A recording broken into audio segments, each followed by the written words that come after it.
We've been inspired by the Chancellor's enthusiasm and optimism. We've been motivated by her belief that our best days lie ahead. And we've answered the government's call to do our bit for growth, to reach for the stars. And so, as you can see, we're moving up in the world. Welcome to City AM's Week in Business with me, Christian May.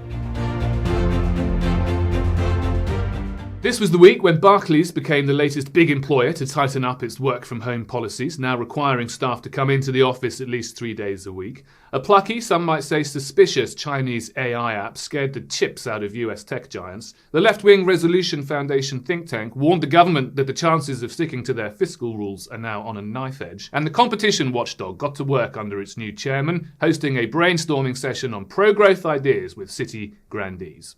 But it's politicians making the headlines. And there was lots of talk of a government reset this week, with a bold new focus on growth. But it seems someone reset Rachel Reeves too, and the new upgraded version of our Chancellor is relentlessly optimistic and determined to smile. Now, the effect of all this smiling and enthusing reminded me a bit of late-stage Gordon Brown, who was obviously constantly told to smile, but being unsure of when exactly he should do it, he just tried to do it all the time, which didn't really work. But what did we learn from our new Tigger-like Chancellor? Well, there was lots to like, no doubt about that. A genuine effort to strip troublesome regulators of the power to block vital developments, new runways here, there and everywhere, new house building, new towns, new rail lines. It was heady stuff, and I welcome it, all of it.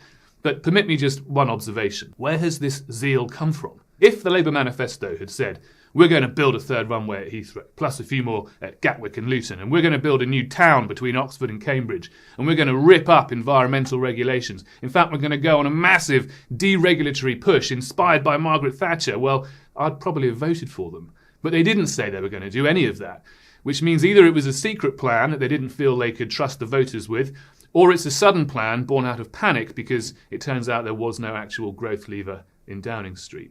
Maybe it doesn't matter how we got here. Maybe we should all just join the growth train. But the contrast, the contradiction even, between the government's first 6 months, what they did in those first 6 months, and their new position is so glaring that it cannot be ignored. Not least because we know that the damage of the first 6 months has scarred the economy, and the effects of that will continue to be felt long before any of the benefits of their new growth push are felt. Just imagine how different things could be if the Chancellor gave Wednesday's growth speech in July last year, straight out of the blocks. Why didn't she? Now, I spoke this week to the head of small business banking at one of the big high street lenders, and two things stood out from that conversation.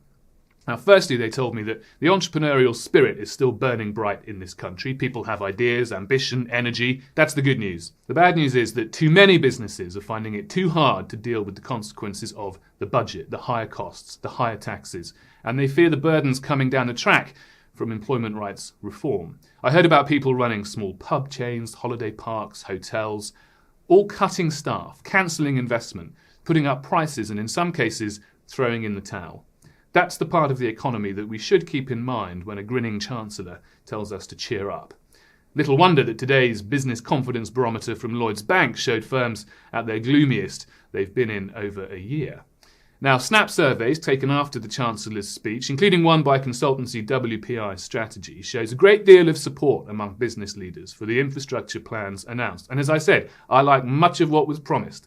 But it seems many of us, many businesses, are now in a strange state, excited about the promise of a distant future, but justifiably fearful of the present. That's the tension we're in heading into the second month of this year. And while it's clear that the government is determined to try a new approach, powered by broad smiles, optimistic buzzwords, and some welcome plans for the future, winter is far from over.